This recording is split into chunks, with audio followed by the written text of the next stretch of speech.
So we're gonna get our brown paper, and you need to be in the center for your first name, your last name, your room number, and your grade level. In the center, because we're gonna be doing things to the edges here.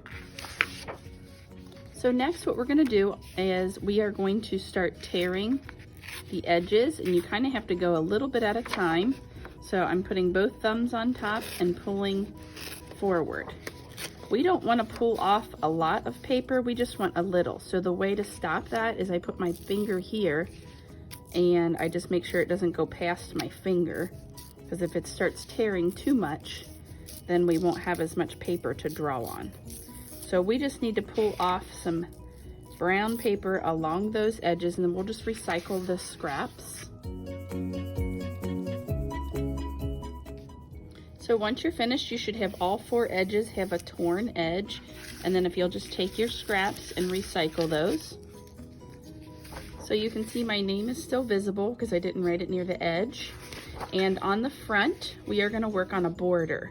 So a border is something that goes along the edges. So if you wanna draw some kind of line, I'm gonna do this one like a wavy line, and then I can put something inside that space. So you can see I left space between the torn edge and the pencil edge, and then you can work on a pattern. So if I just want to do circles and lines, I can put that all the way around. You could do something else. We don't need it very complex, something kind of simple.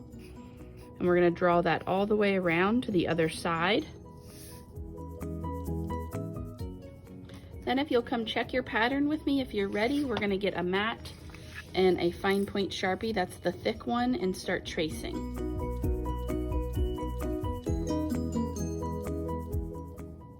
And then we'll do our next step next class.